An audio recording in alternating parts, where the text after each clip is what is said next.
বিদায় হজের মর্মবাণী। শুক্রবার 9 জিলহজ 10 হিজরি সনে হজের সময় আরাফা ময়দানে দুপুরের পর হযরত মুহাম্মদ সাল্লাল্লাহু আলাইহি সাল্লাম লক্ষাধিক সাহাবার সমাবেশে এই ঐতিহাসিক ভাষণ দেন। হামদ ও সানার পর তিনি বলেন, হে মানুষ, তোমরা আমার কথা শোনো। এরপর এই স্থানে তোমাদের সাথে আর একত্রিত হতে পারবো কিনা জানি না। হে মানুষ, আল্লাহ বলেন, হে মানব জাতি, তোমাদেরকে আমি এক পুরুষ ও এক নারী থেকে সৃষ্টি করেছি এবং তোমাদেরকে সমাজ ও গোত্রে ভাগ করে দিয়েছি যেন তোমরা পরস্পরের পরিচয় জানতে পারো। অতএব শুনে রাখো, মানুষে মানুষে কোনো ভেদাভেদ নেই। আরবের উপর কোনো অনারবের, অনারবের উপর কোনো আরবের শ্রেষ্ঠত্ব নেই। তেমনি সাদার উপর কালোর বা কালোর উপর সাদার কোনো শ্রেষ্ঠত্ব নেই। তোমাদের মধ্যে সেই ব্যক্তি আল্লাহর কাছে সবচেয়ে বেশি সম্মান ও মর্যাদার অধিকারী যে আল্লাহকে ভালোবাসে। হে মানুষ, শুনে রাখো, অন্ধকার যুগের সকল বিষয় ও প্রথা আজ থেকে বিলুপ্ত হল। জাহেলি যুগের রক্তের দাবিও রহিত করা হল। হে মানুষ, শুনে রাখো, অপরাধের দায়িত্ব কেবল অপরাধীর উপরই বর্তায়। পিতা তার পুত্রের জন্যে আর পুত্র তার পিতার অপরাধের জন্যে দায়ী নয়। হে মানুষ, তোমাদের রক্ত, তোমাদের সম্মান, তোমাদের সম্পদ পরস্পরের জন্যে চিরস্থায়ীভাবে হারাম অর্থাৎ পবিত্র ও নিরাপদ করা হল। যেমন আজকের এই দিন, আজকের এই মাস, এই শহর সকলের জন্যে পবিত্র ও নিরাপদ। হে মানুষ, তোমরা ঈর্ষা ও হিংসা বিদ্বেষ থেকে দূরে থাকবে।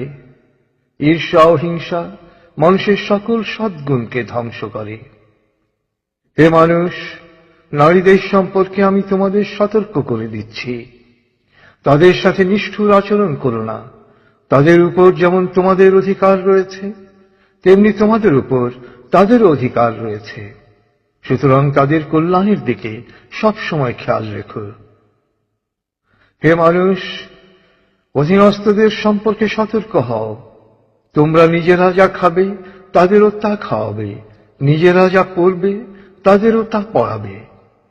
শ্রমিকের শরীরের ঘাম শুকানোর আগেই তার মজুরি পরিশোধ করবে। হে মানুষ, বিশ্বাসী সেই ব্যক্তি যার হাত ও মুখ থেকে অন্যের সম্মান, ধন ও প্রাণ নিরাপদ। সে নিজের জন্য যা পছন্দ করে অন্যের জন্য তাই পছন্দ করে। হে মানুষ, বিশ্বাসীরা পরস্পরের ভাই। সাবধান, তোমরা একজন আরেকজনকে হত্যা করার মতো কুফরি কাজে লিপ্ত হও না। হে মানুষ, শুনে রাখো, আজ হতে বংশগত শ্রেষ্ঠত্ব বা কৌলীন্য প্রথা বিলুপ্ত করা হল। কুলীন বা শ্রেষ্ঠ সেই যে বিশ্বাসী ও মানুষের উপকার করে।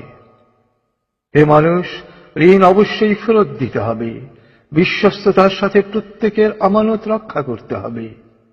কারো সম্পত্তি সে যদি স্বেচ্ছায় না দেয় তবে তা অপর কারো জন্য হালাল নয়। তোমরা কেউ দুর্বলের উপর অবিচার করো না। হে মানুষ, জ্ঞানীর কলমের কালি শহীদের রক্তের চেয়েও মূল্যবান। জ্ঞান অর্জন প্রত্যেক নরনারীর জন্য ফরজ, কারণ জ্ঞান মানুষকে সঠিক পথ দেখায়। জ্ঞান অর্জনের জন্য প্রয়োজনে তোমরা চীনে যাও। হে মানুষ, তোমরা তোমাদের প্রভুর ইবাদত করবে, নামাজ কায়েম করবে, যাকাত আদায় করবে, রোজা রাখবে, হজ করবে আর সংঘবদ্ধভাবে নেতাকে অনুসরণ করবে। তাহলেই তোমরা জান্নাতে দাখিল হতে পারবে। হে মানুষ, শুনে রাখো, একজন কুশ্রী কদাকার ব্যক্তিও যদি তোমাদের নেতা মনোনীত হয়, যতদিন পর্যন্ত সে আল্লাহর কিতাব অনুসারে তোমাদের পরিচালিত করবে, ততদিন পর্যন্ত তার আনুগত্য করা তোমাদের অবশ্য কর্তব্য। হে মানুষ, শুনে রাখো, আমার পর আর কোনো নবী নেই। হে মানুষ, আমি তোমাদের কাছে দুটো আলোকবর্তিকা রেখে যাচ্ছি। যতদিন তোমরা এই দুটো অনুসরণ করবে ততদিন তোমরা সত্য পথে থাকবে।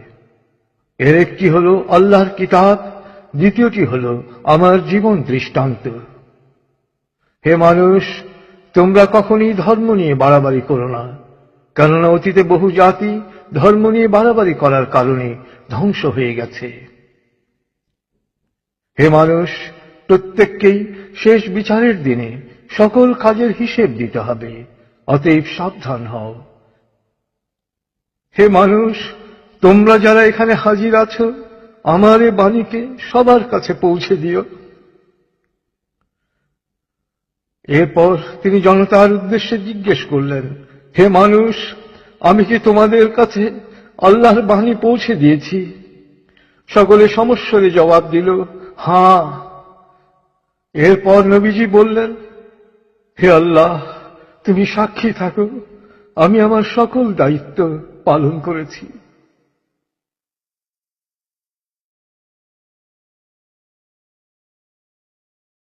রাসূলুল্লাহ সাল্লাল্লাহু আলাইহি সাল্লামের উম্মত হিসেবে আমাদেরও দায়িত্ব তার এই শেষ বাণী সবার কাছে পৌঁছে দেয়া। আল্লাহ আমাদের সবাইকে এই দায়িত্ব পালন করার তৌফিক দান করুন। আমিন।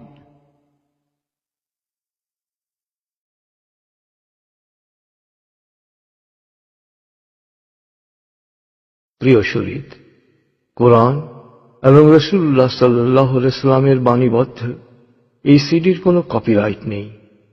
সিডিটি কিনে বা কপি করে যত খুশি বিতরণ করতে পারেন, শেয়ার করতে পারেন ইন্টারনেটে, ইমেইলে অ্যাটাচ করে পাঠাতে পারেন বন্ধু বান্ধব ও পরিচিতদের কাছে। আন্তরিকতার সাথে যত বেশি সংখ্যায় সম্ভব এটি বিতরণ করুন। নবীজির অনুসারী হিসেবে আপনিও তখন বলতে পারবেন, হে আল্লাহ, আমিও আমার দায়িত্ব পালন করেছি। যে কোনো তথ্যের জন্য ভিজিট করুন www.quantummethod.org.bd। ফোন 880293414441।